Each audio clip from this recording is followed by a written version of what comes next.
The Dawn of Seeds, Humanity's First Harvest. A bedtime journey through the birth of agriculture. Close your eyes now and let yourself drift backward through time. Not just years, but millennia. Let the modern world fade away, the hum of electricity, the glow of screens, the rush of engines. We're traveling to a quieter world, a world lit only by fire and starlight, where the rhythms of life moved with the seasons and the migrations of wild herds. It's roughly 12,000 years ago. The great ice sheets that covered much of the northern hemisphere are retreating, melting slowly under a warming sun. The Earth is transforming, and in this transformation, something extraordinary is about to happen, something so profound that it will reshape every aspect of human existence. Our ancestors, who have spent hundreds of thousands of years as hunters and gatherers, are about to make a discovery that will change everything. But this isn't a story of sudden revelation, no single moment of genius. Instead, it's a slow, patient unfolding, generations of observation, experiment, and adaptation. It's a story written in tiny seeds and patient hands, in the careful watching of seasons, in the first tentative scrapes of cultivation tools against virgin soil. Let us begin in the place where this story first took root. Part 1. The Cradle of Cultivation. The sun rises over the Fertile Crescent, that arc of land stretching from the Persian Gulf through modern-day Iraq, Syria, Lebanon, and into the Jordan Valley. The air is cool in these early morning hours, carrying the scent of wild grasses heavy with seed.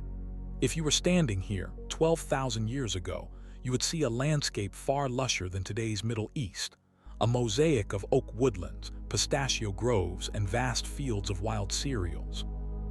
Among these wild grasses are the ancestors of wheat and barley, their seed heads nodding in the breeze. The people who live here, whom archaeologists would later call Natufians, have been harvesting these wild grains for generations. They know the seasons intimately, know when the grasses turn golden and the seeds are ready. Picture a young woman named Tamar, though of course that's not what she would have called herself. She wakes before dawn in her village, a small settlement of round houses made from stone and mud. This village, nestled in the hills of what we now call the Levant, is home to perhaps 50 or 60 people. It's more permanent than the camps her grandparents knew, where people moved with the seasons. Here, they can stay for years at a time because the wild foods are so abundant. Tamar carries a basket woven from reeds, and in her hand is a curved tool, a sickle made from a wooden handle with sharp flint blades embedded along one edge. She learned to make these from her mother, who learned from her mother before her. The flints are carefully selected, knapped to create tiny, razor-sharp edges. When you look closely at these ancient sickle blades under magnification, you can see a distinctive polish, a silica sheen created by cutting through thousands and thousands of grass stems. These people are expert harvesters. As Tamar walks out into the fields of wild wheat, the morning light is turning the landscape gold. She works methodically, grasping bunches of wheat stalks and slicing through them with practiced strokes. The seeds fall into her basket with soft whispers. She knows to harvest carefully, to take enough but not too much, to leave seed for next year's growth. This wisdom, learned over countless generations, is about to lead somewhere unexpected. But we're not quite at agriculture yet. Tamar is still a hunter-gatherer, still dependent on what nature provides. The wheat she harvests is wild. It shatters easily when ripe, scattering its seeds to the wind. This is perfect for the plant's survival but challenging for human harvesters, who must catch the seeds at precisely the right moment. In Tamar's village, they store the grain in pits lined with clay, in baskets, in any container they can make. They grind it between stones to make flour, mix it with water to make porridge and flat breads. The grain allows them to stay in one place, to build better shelters, to accumulate more possessions. Children can play in relative safety rather than constantly moving with their parents.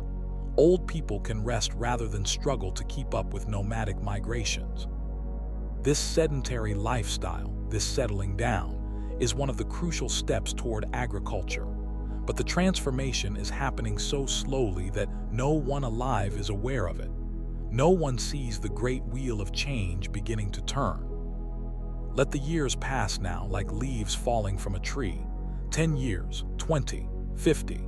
Generations living and dying, Bobbies born and elders passing on their knowledge. The climate continues to warm. The great glaciers retreat further. And slowly, almost imperceptibly, something is changing in the relationship between people and plants. Part 2. The unconscious domestication.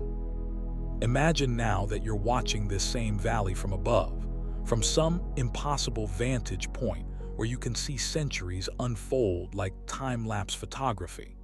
You'd notice something curious happening in the fields around the villages.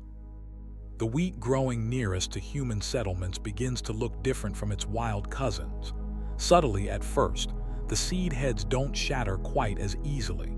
The seeds are slightly larger. The plants themselves grow a bit taller, a bit straighter. This is no accident, though it's happening without anyone's conscious intention. Here's what's occurring. When people harvest wild wheat, they naturally collect more seeds from plants that hold onto their grain a little longer, plants with a mutation that makes the seed head tougher, less prone to shattering.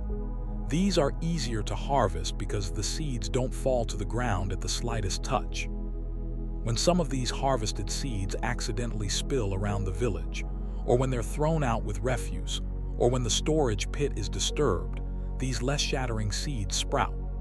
Year after year, accidentally, unconsciously, people are selecting for wheat that's easier to harvest. They're creating a plant that is more dependent on humans and less able to survive on its own.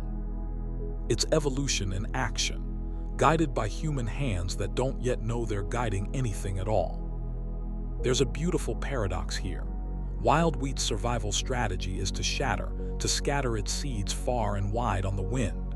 But the mutant plants that hold their seeds longer would normally be evolutionary failures. Their seeds would drop in one spot, compete with each other, and lose out to the more widely dispersed wild varieties. Except when humans are involved. Then, suddenly, holding onto your seeds becomes an advantage. The plants that do this get brought back to human settlements, get scattered in disturbed, fertile soil, get selected for the next year's harvest. Humans and wheat are beginning a relationship that will bind them together for the next 12,000 years. The wheat is domesticating the humans just as surely as the humans are domesticating the wheat.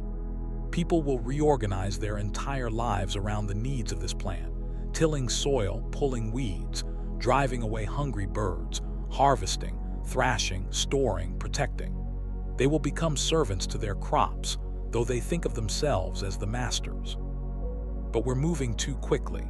Let's slow down again, return to the human scale, to individual lives and small moments. It's perhaps 1,000 years after Tamar walked those fields. Her descendants still live in the valley, though the village is larger now, perhaps 200 people. The houses are more substantial, with stone foundations and plastered walls. There are storage buildings, communal spaces, places where people gather to work and talk. Meet Ezra, a young man who has noticed something interesting. Near the village, where people throw their refuse, where ash from fires is scattered, where the ground has been disturbed and enriched, there the wild wheat grows particularly thick and strong. He's noticed this year after year, and he's begun to wonder. One spring, Ezra tries something. He takes some of the precious stored grain, and this requires courage because that grain is meant for eating, for survival, and he deliberately scatters it on a patch of ground he's cleared near his family's house. He's watched and waited to see what nature provides for so long that this act of deliberate planting feels almost transgressive, like he's overstepping some boundary. But the seeds sprout, they grow, and when harvest time comes, Ezra finds that his planted patch yields more grain than a similar area of wild wheat. Not enormously more, but noticeably more, enough that others in the village take notice. Is this the first moment of true agriculture? Perhaps. Or perhaps it happened 100 times before, in 100 different places, with 100 different people making the same observation and the same experiment.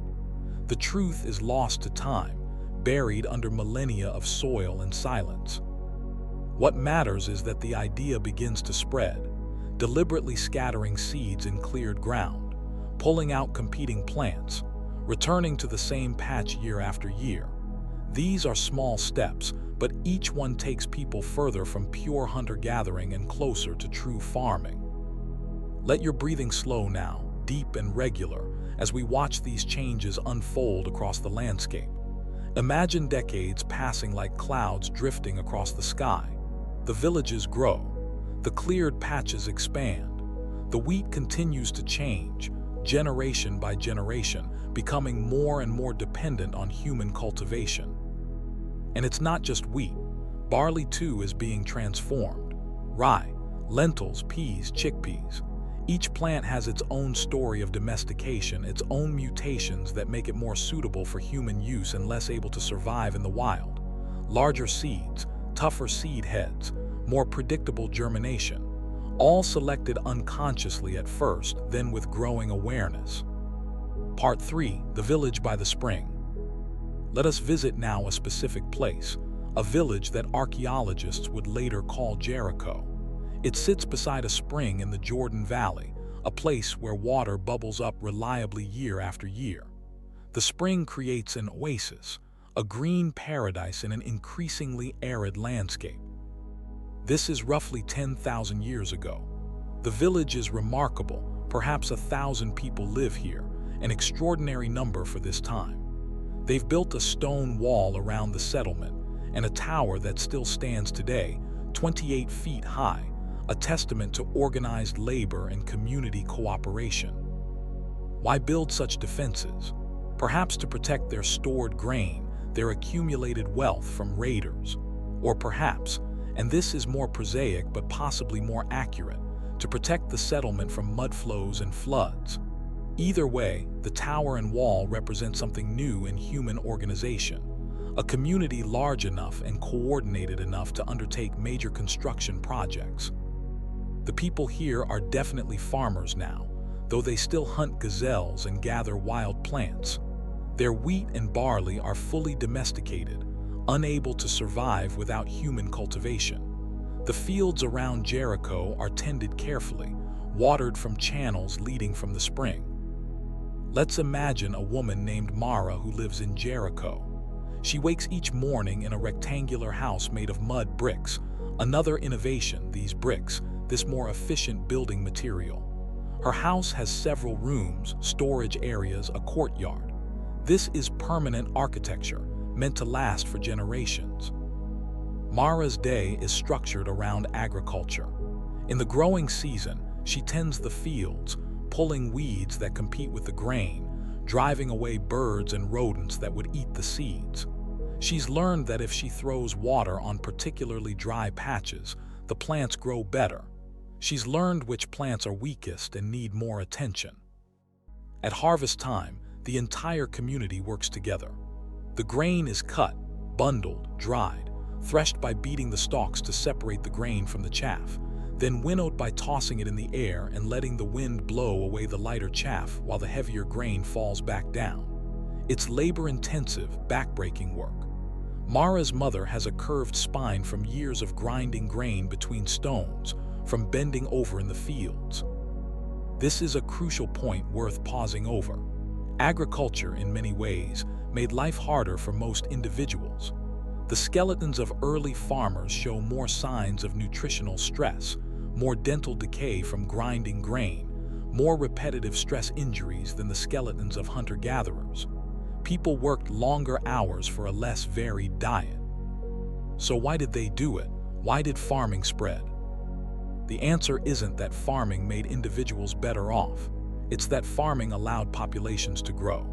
A farmer family could have more children because they didn't need to carry infants long distances.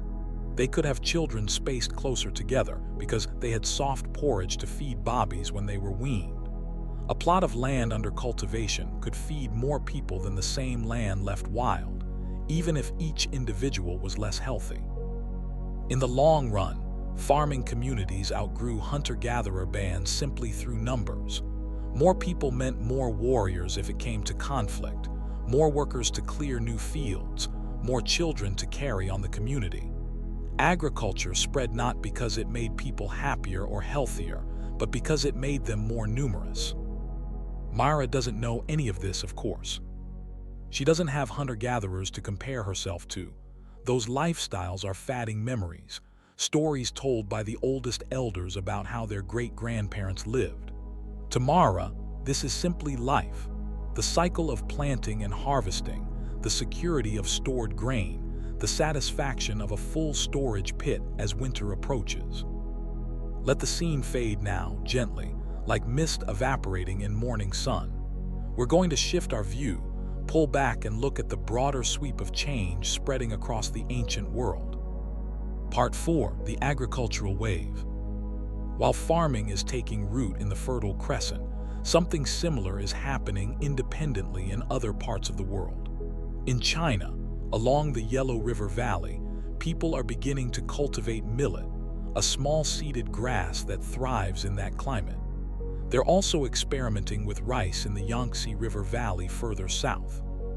In New Guinea, people are cultivating taro and yams, learning to tend these plants in forest clearings. In sub-Saharan Africa, communities are domesticating sorghum and African rice.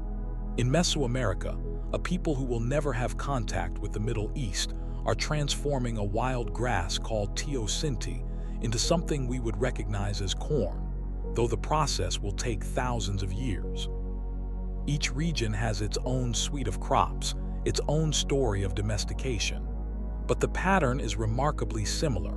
People living in settled communities, harvesting wild plants, slowly and unconsciously selecting for mutations that make those plants more useful, more dependent on human care. The domestication of animals follows a similar pattern. In the Middle East, people begin keeping wild sheep and goats in pens, selecting the ones that are more docile, less likely to run away. Over generations, these animals become smaller, their horns change shape, their behavior becomes more tractable. They become livestock. Cattle are domesticated, massive aurochs gradually transformed into smaller, more manageable cows. Pigs are domesticated from wild boar.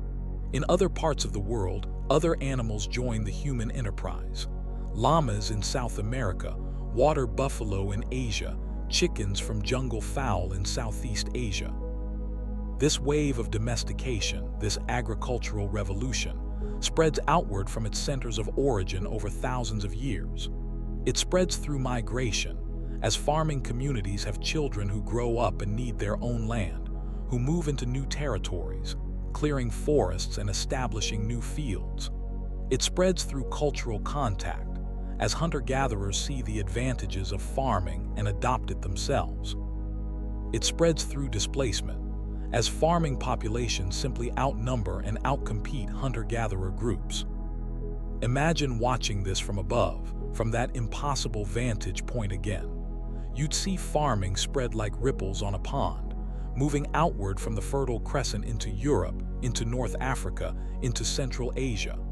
Each ripple represents generations of people, countless individual lives, millions of small decisions and adaptations.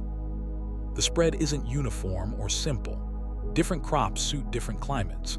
Farmers moving into Europe find that Middle Eastern wheat varieties don't always thrive in colder, wetter conditions. So they experiment, they adapt, they develop new varieties. Local wild plants are domesticated to supplement the imported crops. Farming techniques are modified to suit new environments. Sometimes hunter-gatherers resist farming for generations. Why would they adopt this laborious lifestyle when wild foods are still abundant? But as farming populations grow, they push into new territories and wild foods become scarcer. Eventually, the hunter-gatherers are left with a choice: adopt farming or be pushed into increasingly marginal lands. This isn't always peaceful. There are conflicts, displacements, population movements. But there are also accommodations, marriages between farming and hunter-gatherer communities, cultural exchanges. The reality is complex, messy, human. Part 5. The Ripple Effects. Let's pause and consider what agriculture makes possible, what it changes about human existence. Because the domestication of plants and animals, this seemingly simple shift in how people get food, unleashes a cascade of transformations that will reshape human society completely. First, agriculture creates surplus. For the first time in human history, some people can produce more food than they personally need. This surplus can support specialists, people who don't farm but who do other things. Potters who make storage vessels for grain, weavers who make cloth, tool makers who craft better sickles, better grinding stones, religious specialists who tend to shrines and maintain traditions. Eventually, scribes who keep records, administrators who organize irrigation projects, soldiers who protect the fields. This specialization leads to social stratification. In hunter-gatherer societies, status differences exist, but they're relatively minor. Everyone needs essentially the same skills to survive. But in agricultural societies, some people control more land, more surplus, more labor. Hierarchies emerge. Chiefs, kings, nobles, commoners, slaves. Inequality becomes encoded in social structures. Agriculture also ties people to place in a new way. Hunter-gatherers can move if conditions deteriorate. Farmers have invested labor in their fields, in permanent structures. They're committed to specific pieces of land. This creates the concept of property, of ownership, of inheritance. It creates borders and territories worth defending. The need to protect fields and stored grain leads to organized warfare. Skirmishes between small groups escalate into battles between armies. Fortifications are built. Weapons become more sophisticated. The warrior becomes a specialized role, then a hereditary class. Agriculture requires tracking time more precisely. When to plant, when to harvest, when to expect the floods that water the fields. This leads to the development of calendars, to astronomy, to mathematics. Farmers begin marking the solstices and equinoxes, watching the movements of stars and planets to predict the seasons. The need to keep track of stored grain, to record who owns which fields, to track debts and obligations. This may have led to the development of writing. The earliest written symbols we've found are often tallies and accounts, records of agricultural production. Breathe deeply now and let these transformations settle in your mind. We're watching the foundations of civilization being laid, stone by stone, seed by seed. Let's return to a more intimate scale, to individual lives shaped by these changes. Part 6, The Farmer's Year. Picture yourself now as a farmer living perhaps 8,000 years ago, in a village on the Mesopotamian plain, between the Tigris and Euphrates rivers. Your name is Narration, and you've inherited a plot of land from your father, who inherited it from his father. Your year follows the rhythms of agriculture. In the autumn, after the intense heat of summer has passed and the first rains have softened the soil, you prepare your fields. You drive your ox, a castrated bull, patient and strong, pulling a simple wooden plow that cuts furrows in the earth. This plow, the ard, is one of humanity's great inventions, allowing you to till more land than could ever be managed with just a digging stick. Walking behind the plow, feeling the earth turn, is both monotonous and meditative. The smell of fresh-turned soil fills your nostrils. Birds follow behind, picking at the exposed insects and worms. Your mind wanders and settles, wandering and settling, as the rows extend across the field. After plowing, you sow. You carry a bag of barley seed, selected from last year's harvest, saved and protected through the long summer. You scatter it with practiced gestures, trying to space the seeds evenly. Not too thick, or the plants will compete and none will thrive. Not too thin, or you're wasting the potential of the land.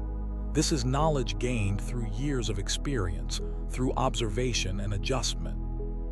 The seed scattered, you might plow again lightly to cover it with soil to protect it from birds. Then you wait. You watch the skis, hopping for rain but not too much rain.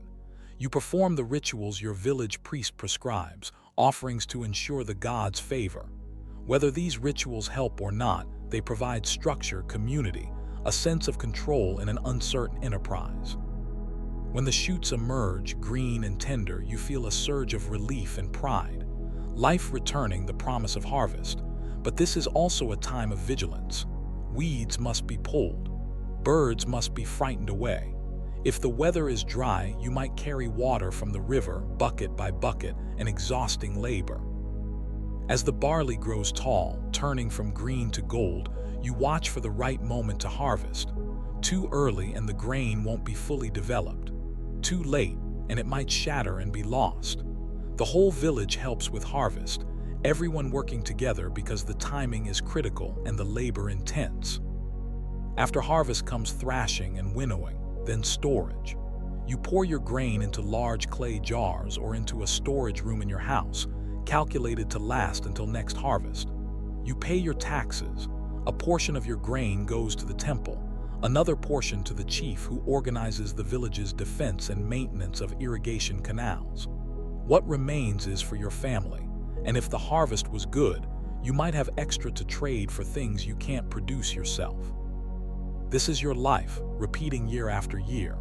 Plow, plant, tend, harvest, store, trade. The certainty of it, the routine, is both comforting and constraining. You're bound to the land, to the seasons, to the needs of the grain that feeds you even as you feed it with your labor. In the evening, after the day's work, you might sit outside your house and watch the sun set over the fields. The sky turns orange, then purple, stars beginning to emerge. The air cools. Children play nearby. Your wife is grinding barley, the rhythmic scraping of stone on stone, a familiar sound. This moment, this simple piece, is part of your life too. Agriculture isn't only hard work and uncertainty, it's also this: continuity, family, home. Part 7. The gifts and costs of agriculture. Let your mind drift now, floating above centuries and continents, considering the full implications of humanity's agricultural transformation. The benefits of agriculture seem obvious from our modern perspective. Civilization, cities, art, writing, science, all became possible because agriculture freed people from the constant search for food. The surplus that farming created allowed for everything we value about advanced societies. But the costs were real and profound, and it's worth considering them as you drift towards sleep. Agriculture made infectious disease much more devastating. When people lived in small, mobile hunter-gatherer bands, epidemics couldn't take hold. There weren't enough people in close enough contact to sustain the spread of pathogens. But farming villages brought dozens, then hundreds, then thousands of people into close proximity. Living with domesticated animals brought humans into contact with animal diseases: measles from cattle, influenza from pigs and birds, smallpox from camels or cattle. These diseases would kill millions over the coming millennia. Agriculture led to periodic famines. Hunter-gatherers had diverse food sources. If one failed, they could rely on others. But farmers dependent on one or two staple crops were vulnerable to crop failure. A drought, a flood, a plague of locusts, any of these could mean starvation. And as populations grew to match the carrying capacity of the land in good years, there was no cushion for bad years. Agriculture created inequality in ways that persist to this day. Those who controlled the best land, who had more children to work it, who were stronger or luckier or more ruthless, they accumulated wealth while others fell into debt and servitude. The gap between rich and poor, barely visible in hunter-gatherer societies, became a chasm in agricultural ones. Agriculture tied humanity to endless labor. Hunter-gatherers worked perhaps 20 to 30 hours a week to meet their needs.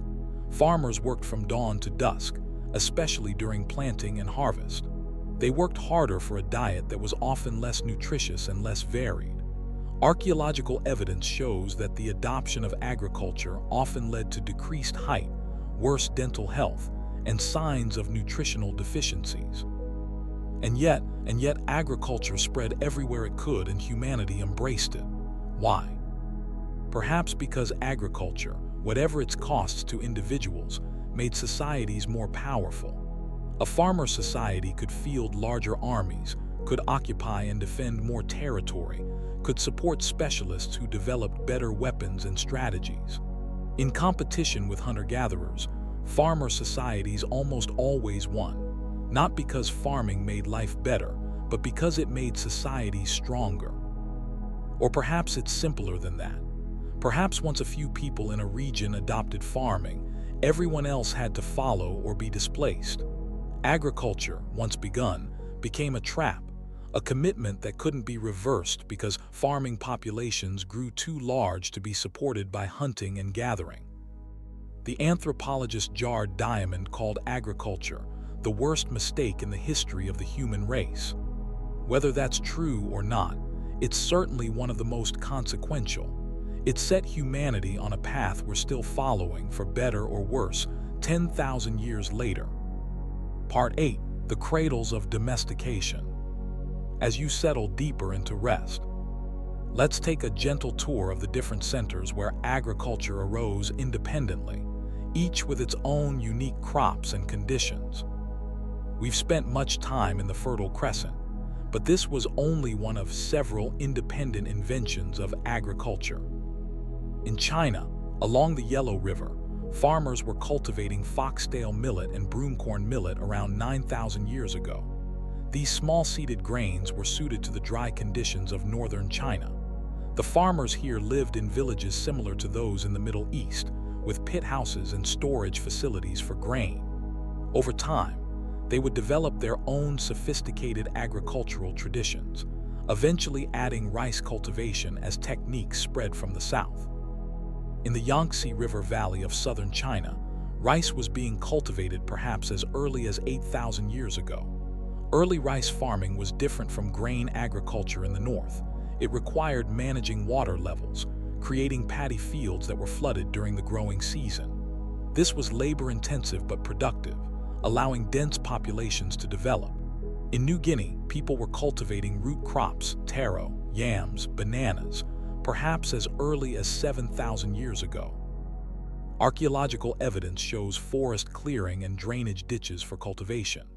This agricultural system was very different from grain-based farming. Root crops require different processing, different storage methods, different agricultural techniques. But the fundamental pattern is the same: people settling down, transforming wild plants through selective cultivation, reorganizing their societies around food production. In sub-Saharan Africa, multiple centers of domestication emerged. In the Sahel region, people domesticated pearl millet and sorghum, grains suited to hot, dry conditions. In the Ethiopian highlands, they domesticated teff, a tiny seeded grain that remains a staple there today. These African agricultural systems developed independently, solving the same basic challenge of reliable food production in their own unique ways. In Mesoamerica, one of the most remarkable transformations occurred: the domestication of maize from its wild ancestor, teosinte. If you saw teosinte and modern corn side by side, you'd hardly believe they were related. Teosinte has small, hard seeds arranged in 2 rows. Maize has large, soft kernels arranged in many rows. This transformation took thousands of years of careful selection, a testament to the patience and observational skills of early American farmers. Alongside maize, Mesoamerican farmers domesticated beans and squash, creating the Three Sisters agricultural system where these crops were planted together. The beans fixed nitrogen in the soil, the squash provided ground cover that suppressed weeds, and the corn provided stalks for the beans to climb. It was an elegant system, sustainable and productive. In South America, yet another independent agricultural tradition emerged. Potatoes were domesticated in the Andes, along with quinoa, beans, and many other crops. Llamas and alpacas were domesticated for transport and wool. In the Amazon basin, people cultivated manioc, a starchy root crop that could be processed to remove toxins and stored for long periods. Each of these agricultural centers developed its own techniques, its own crops, its own relationship with the land. Yet the overall pattern is remarkably consistent: sedentary communities, selective cultivation, gradual domestication, population growth, social complexity. The same story told in different languages, with different plants, but fundamentally the same transformation. Part 9. The Neolithic Village. Let's visit one more place, one more community of early farmers, before we bring this long journey to a close. Let the previous scenes fade like dreams half remembered, and picture now a village in Anatolia, modern-day Turkey, around 9,000 years ago.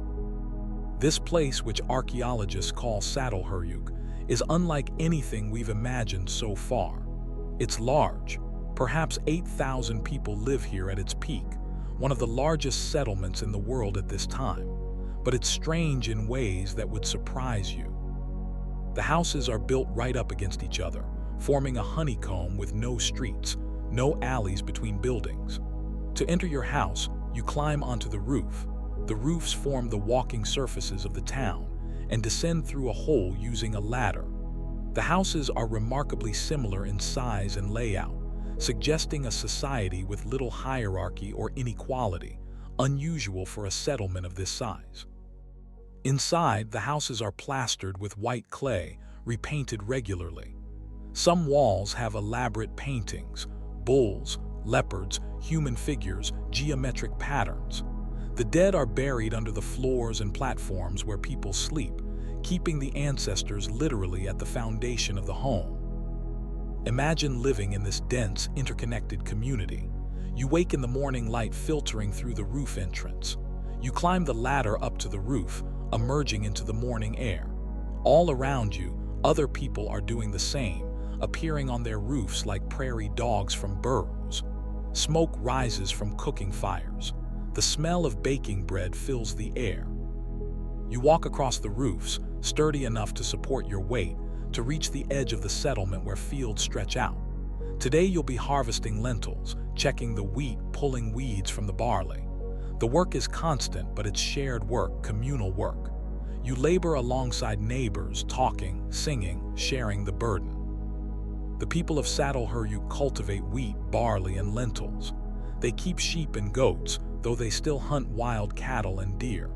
They make sophisticated pottery, weave intricate textiles, create art that speaks of rich symbolic and spiritual lives. They trade obsidian, a volcanic glass used for tools, with communities hundreds of miles away. This is a fully agricultural society, yet one that maintains some of the egalitarianism of earlier hunter-gatherers. There are no obvious chiefs or kings here, no palaces or temples separate from domestic spaces. Religious life seems to be centered in the home, in the symbolic power of the house itself. But Çatalhöyük won't last. After about 1,000 years of continuous occupation, the site will be abandoned.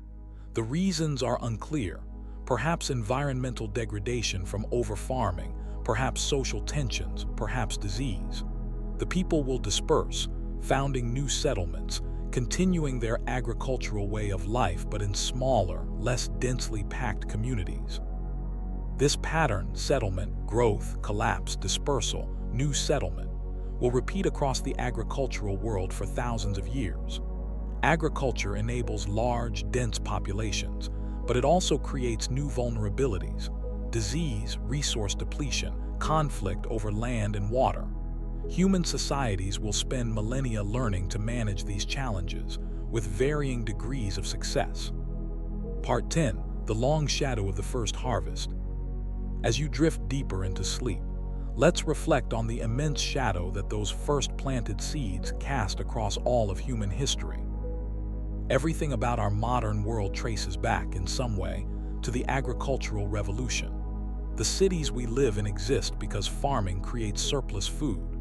The governments that organize our societies emerged from the need to coordinate irrigation, to adjudicate disputes over land, to defend agricultural territory. The inequality we struggle with has roots in differential access to productive land and the surplus it generates. Even our religions often carry traces of agricultural origins: gods of rain and harvest, rituals tied to planting and reaping cycles, creation myths involving grain and cultivation, the bread and wine of Christian communion, the harvest festivals celebrated in many traditions. Agriculture shaped not just our physical world but our mental and spiritual landscapes. Our bodies bear the marks of agriculture too. We evolved eating a varied diet of wild foods, but have spent the last 10,000 years eating mostly grains and other cultivated crops. Our digestive systems have adapted somewhat. Many human populations evolved the ability to digest milk into adulthood, for instance, after domesticating dairy animals. But we still carry mismatches between our evolved bodies and our agricultural diet, contributing to modern health challenges. The environmental impact of agriculture has been profound. Forests were cleared to create fields. Rivers were diverted to irrigate crops. Soil was depleted and eroded. Even in ancient times, agricultural societies transformed landscapes dramatically. The process has only accelerated in modern times, with industrial agriculture reshaping entire ecosystems, altering the composition of the atmosphere, driving species to extinction. And yet, agriculture has also enabled everything beautiful and sophisticated in human culture. The art of ancient Mesopotamia, the philosophy of ancient Greece, the architecture of medieval Europe, the literature of classical China. All of these flowered in agricultural societies with the wealth and leisure to support artists, thinkers, and builders. Science itself is a product of agricultural civilization. The need to predict seasons led to astronomy. The need to measure fields led to geometry. The need to manage surplus led to mathematics. The very method of scientific inquiry, of observing patterns and conducting experiments, may have roots in farmers' patient observation of their crops. Medicine advanced in agricultural societies, partly out of necessity. The diseases of dense populations required new treatments, but also because agricultural surplus allowed for specialized healers who could devote themselves to understanding the body and its ailments. Music, dance, poetry, philosophy, mathematics, engineering, law, literature, all of these are flowers that grew from agricultural roots. Whether the trade-off was worth it, whether humanity would have been better off remaining hunter-gatherers, is a question without a clear answer. It's perhaps the wrong question. Agriculture happened. It spread. It transformed us. We are, for better or worse, agricultural animals now and have been for hundreds of generations. Part 11. The Quiet Revolution continues. Even as you rest now, in this modern world so far removed from those first farmers, the agricultural revolution continues in new forms. Over the last few centuries, agriculture has transformed again and again. The medieval European farmer would hardly recognize the mechanized, chemically intensive farms of today. Ancient Mesopotamian farmers would be astonished by crops bred to be nearly sterile, dependent on humans for their very reproduction. We've learned to extract nitrogen from the air to make fertilizers, feeding billions more people than natural soil fertility could support. We've bred crops with higher yields, greater disease resistance, longer shelf life. We've developed pesticides that protect our monoculture fields from the insects and fungi that would otherwise devastate them. These innovations have allowed human populations to explode, from perhaps 5 million people at the dawn of agriculture to nearly 8 billion today. The vast majority of these people depend on agriculture, just as those first farmers did, though the connection is often invisible.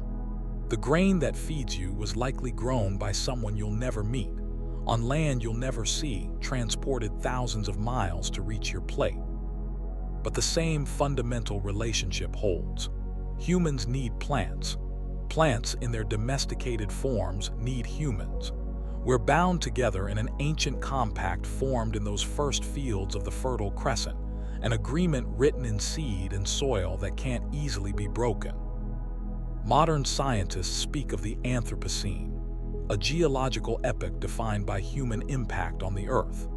But you could argue that the Anthropocene began not with the Industrial Revolution, but with the agricultural one, 10,000 years ago, when humans first began to systematically reshape the planet to suit their needs. Those first farmers, scattering seed on prepared ground, could not have imagined where their innovation would lead, could not have foreseen cities of millions, fields stretching to the horizon, the complex global systems that would emerge from their simple act of cultivation. Yet in some ways, they would recognize our world. We still depend on the same basic crops they domesticated: wheat, barley, rice, corn. We still follow the same basic cycle of planting and harvesting.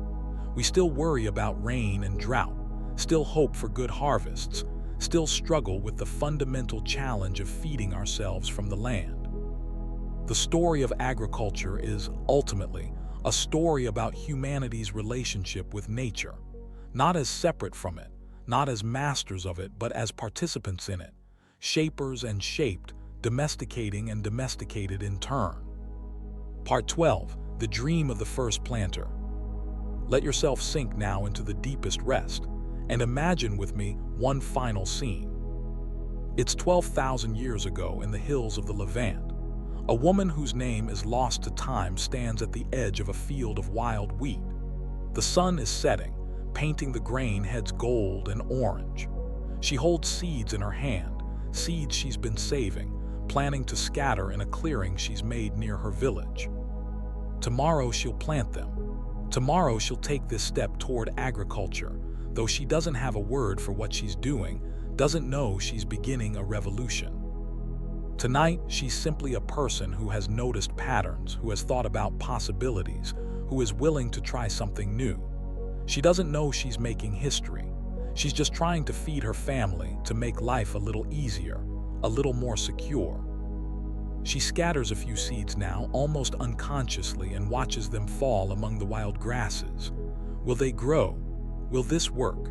She doesn't know. She can only try and wait and hope.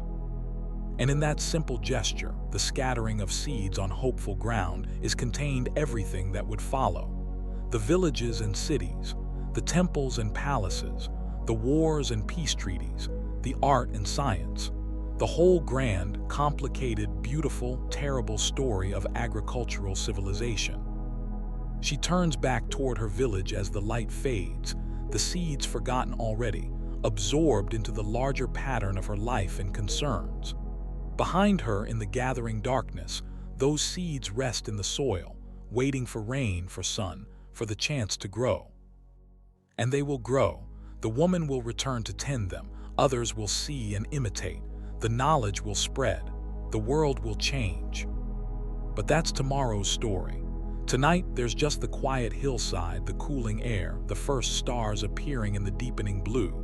The seeds rest in the earth. The woman walks home through the twilight. Everything is still and peaceful. And in this moment, before the change fully takes hold, there's a kind of perfection. The old world not yet gone, the new world not yet born, everything suspended in gentle possibility.